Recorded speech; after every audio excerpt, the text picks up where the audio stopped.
Здравейте от Слънчев Египет! Намираме се в нашия резорт в Хургада и ще ви разведем из града. Ще ви покажем местните острови, които се намират навътре в Синьото море. Ето там. После ще отидем до пристанището, ще се разходим по централните части на Хургада и накрая ще ви покажем и нашия хубав резорт, в който сме отседнали. Ако решите да идвате тук и да го имате като опция.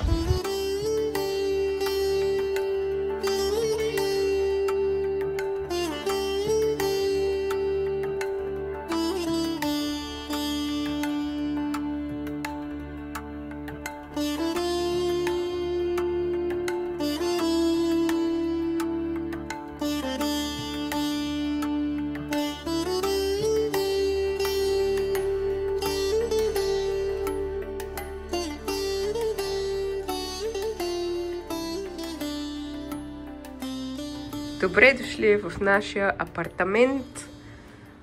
Ето го апартамент. Хотелска стая е, но аз съм много развълнувана. Ето ме мен. Това е банята. Тук имаме душ кабина и вана, естествено, който каквото предпочита.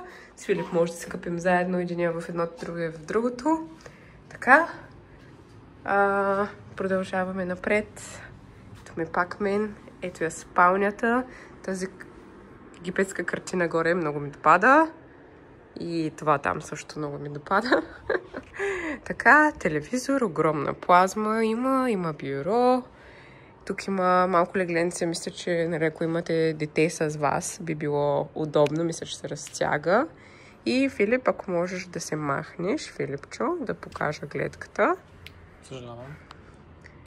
Така, вече тъмно е, не се вижда особено много, но е с гледка към морето, там където са палмите в далечината, ето там е и морето и утре ще се наследим на гледката. Хотела прави късна вечеря, започва от 11 часа до 1 вечерта и в момента вечеряме. И не се говори много, защото сме изключително гладни. Аз не съм яла от 12 на обед. В момента е 11 вечерта. И това, което ядах, беше буквално 2 лъжички. Филип вече дори приключва. И сега ще ви покажа и той какво си ядва.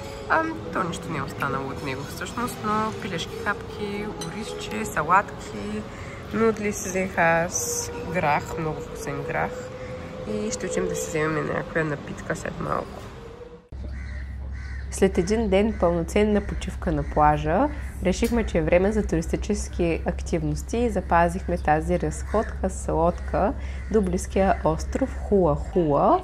Удобното беше, че тръгваше от хотела. Нашия хотел си имаше пристанище и ни струваше 25 паунда. Но за да стигнем до тази цена имаше доста пазарене, както повечето от вас предполагам знаят. Египтяните обожават да се пазарят, както и съседите от арабския свят. И всъщност оригиналната цена беше 40 евро, която успяхме да намалим до 35, защото ние сме специални, така ни казаха. Естествено казва това на всички. После Филип намери друга агенция, която ни предложи първоначална цена 35, която Филип успя да спъкне до 25 паунда, което се равнява на долу-горе 30 евро, което пак е една идея по-добре. Но естествено там си има древен шрифт навсякъде и в него пишеше, че когато се качим на кораба ще заплатим 5 евро, долара, паунда, каквото имаме, такса турист. На кораба си имахме и гмуркач, който знаеше къде се намират кораловите рифове. Спряхме кораба по средата на морето и всички тръгнахме да следваме гмуркача в колонка, един по един с шнорхел на уста и очила на очи. Това, което правихме всъщност е шнорхелинг. Никой не реши да се гмурка с водолазен костюм от нашата група, но и шнорхелинга беше повече от прекрасен. Виждаше се много чисто, рибките, коралите, красотата на подводния свят. Тези кадри, които виждате, всъщност са дело на фотографа на кораба. Имахме си фотограф, естествено получихме ги срещу заплащане, струваха 30 евро, видеа под водата, над водата, както и професионална фотосесия на мен и Филип. Така че решихме, че се струва да запаметим момента и да имаме спомен от този ден. Аз съм човечето с зеления шнорхел, качеството на видеото не е прекрасно, но все пак ви дава идея за подводната картина и за красотите, които видяхме там.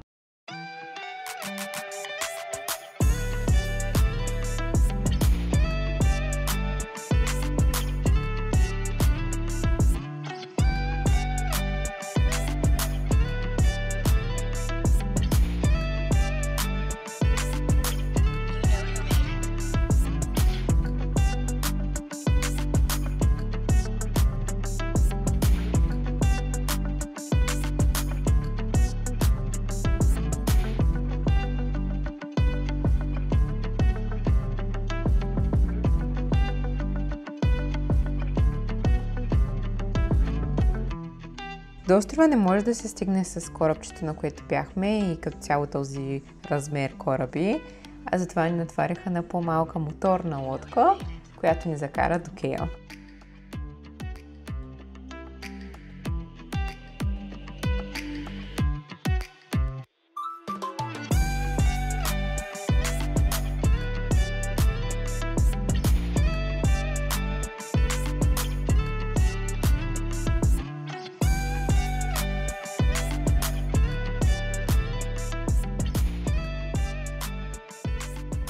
Пристигнахме на нашия остров най-накрая. Ние сме на остров Хуа-Хуа и Филип ме друса на този хамак. Така, това е остров Хуа-Хуа, това, което виждате зад Филип и малка част от това, което виждате зад мен. Сега ще повървим по плажа, по плажната ивица около из острова и ще ви покажем къде всъщност са другите острови. Ако ще идвате насам, ще забележите, че има екскурзии до Paradise Island, Orange Bay, Eden Island и Махмия, мисля, че е един друг популярен остров. Всъщност е един остров и сега ще ви покажем. Имаме ето тези хубави чадъри тук и вече се намираме на Eden Island. Ето така, пресекахме границата. Тук е една идея по-просторно и луксозно, но на 10 метра от Хуа-Хуа.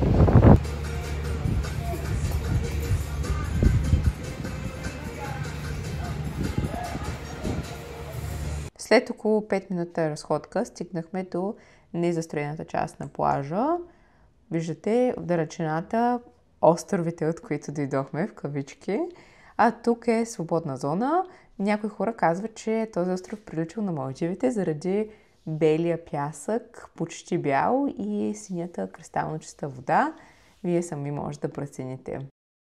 Отидохме и на частта на острова, която се казва Махмия.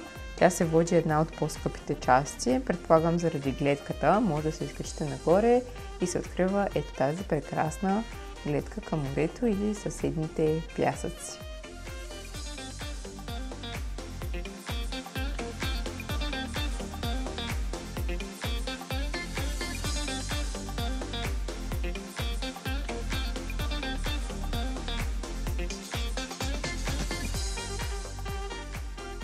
За моя изненада хора всъщност живеят на този остров, предполагам работниците в заведенията, но определено са оставили следи след тях. Можете да разберете, че местните са били тук. Като цяло забелязах голяма мръсотия в Египет и това не е изключение. Бокуци, джапанки, може да намерите всичко тук. Един човек после ни каза, че всъщност на този остров имало и военна база. Не видяхме това, не видяхме дали е вярно, но мръсотията си я видяхме.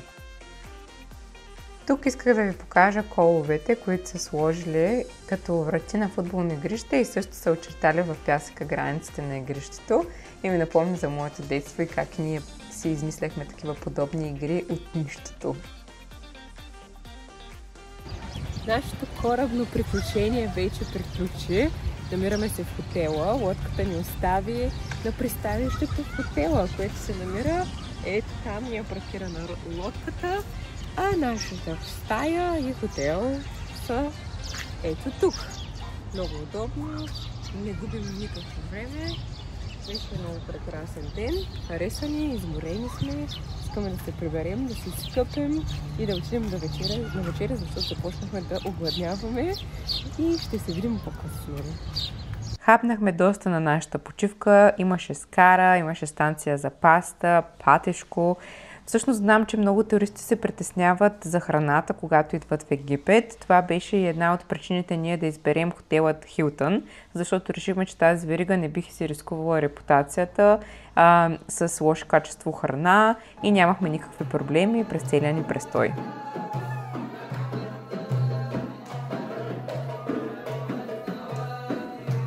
Вечерта в ресторанта идваха аниматорите да промотират техните вечерни шоа. На горния етаж имаше музиканти, които свиреха до бара. Имаше също така шиша бар в хотела, който беше отвън. А самото вечерно шоу се състоя от Belly Dance, който гледахме с удоволствие.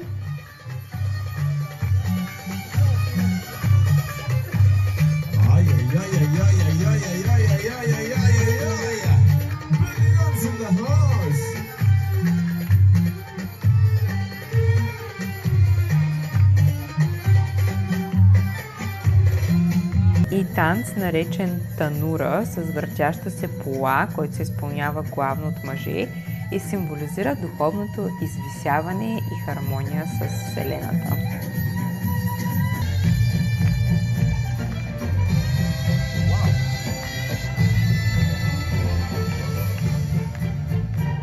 Добро утро, слънчева Хургада!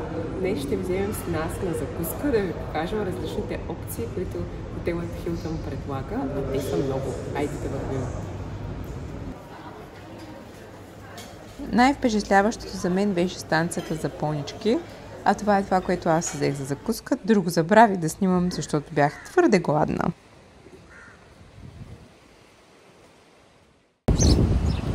Здравейте!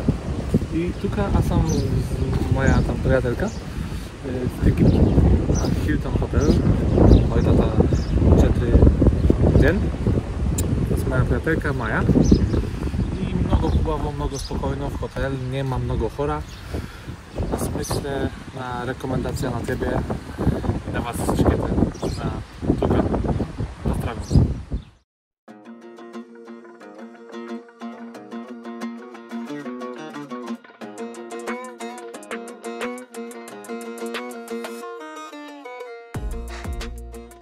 Намираме се на пристанището в Хургада, Марина Хургада. Дойдохме тук с такси от нашия хотел. Филип не беше особено ентусиазиран за този малък трип, но аз го убедих и както предположихме и двамата, извън хотела беше доста неприятно, доста мръсно, разхвърлено, порутени сгради, трафика нямаше никаква логика, просто хората караха в всички ленти и нито една лента едновременно, това е нещо. Но бяхме много щастливи да разберем, като дойдохме тук, че тази част е всъщност охранявана и затворена и е много безопасно да сме тук и да се разхождаме спокойно. И на мен лично ми олекна, въпреки че имах много голямо желание да се смесвам с местните. В крайна сметка мисля, че е по-добре да сме тук. Сега ще ви покажем много хубаво.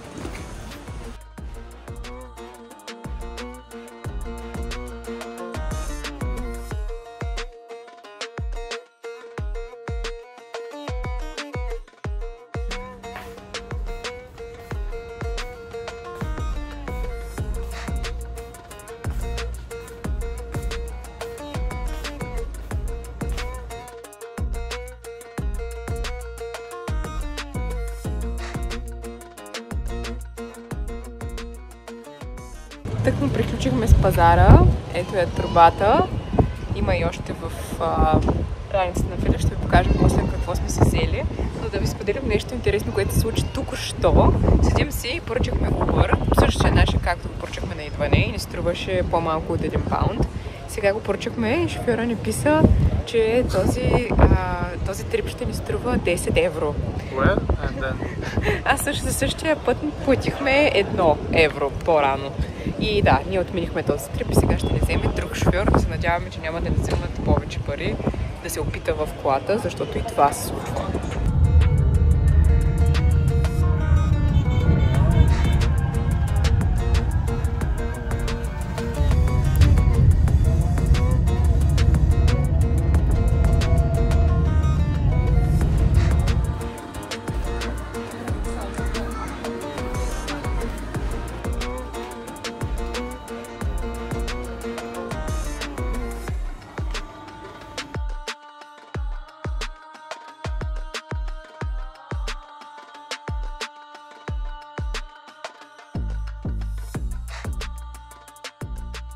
Намираме се в египетски супермаркет в Карфур, всъщност, която е международна верига, но аз си пазарувам малко сладки. Това са форми с бадеми вътре и покрити с шоколад.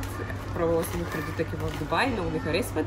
Взех такива за подаръци и разглеждаме стоката тук в магазина. Интересно ми е, че много от продуктите, които са вносни, всъщност са по-скъпи тук в Египет. Намерихме едни сладки, които ние си купуваме. Не е това, не знам Филип защо го казва, но си намерихме едни сладки, които купуваме в Англия за около 2 паунда и 53 максимум. Тук са 4,50, което е скандално скъпо и дори тези не бяха толкова ефтини, бяха по 2 паунда и 50, нещо такова пакета. Така че още не сме видели тази екстремна ефтиника в Египет, но аз я очаквам с нетърпение. Сега ще ви покажа много хубаво. Тук сиренето им е като имитиращия продукт в България. Поне такова беше в хотела ни, въпреки че хотела ни е 5 звезден. И сега това, което виждам в супермаркета, е същия този имитиращ продукт, който аз харесвам, но естествено не е изключително здравословна опция.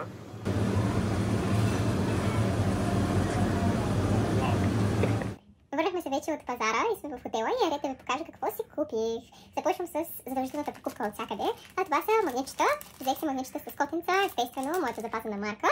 Ето това е единия с котенце, пише Хургада май на него. Да, и другия, различна форма, но подобен. Струваха 100 египетски паунда, което мисля, че са 2-3 лева, нещо такова. Така, минаваме нататък. Купих си тефтерче, тетрадка, която смятам да ползвам, надявам се, с елемент на папирус тук по средата. Още не знам точно за какво ще използвам, но много ми хареса модела. Така, също купих и книгоразделители, най-различни за подаръци. Много ми хареса, защото те са също направени от хартията, която е папируса, т.е. са папирус. И заедно с това, като ги взехме от човека, му дадахме бакшиш и той ни даде това безплатно, което е египетската азбука. Това са буквите и иероглифите, които са изписвали египтяните преди много години. Това ми стана много интересно и всъщност на гърба на едно от тези книгоразделителчета, ето тук, човека ми написа името с иероглифи, което беше много добро от негова страна.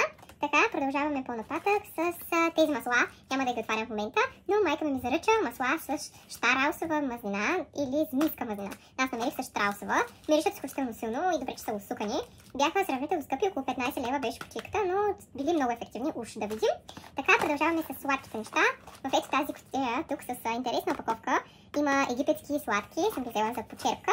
И сега, моя последен и най-приятен сувенир, който купих, е папирус. Купих цял папирус, но изобщо не е типично египетски папирус, а точно обратното.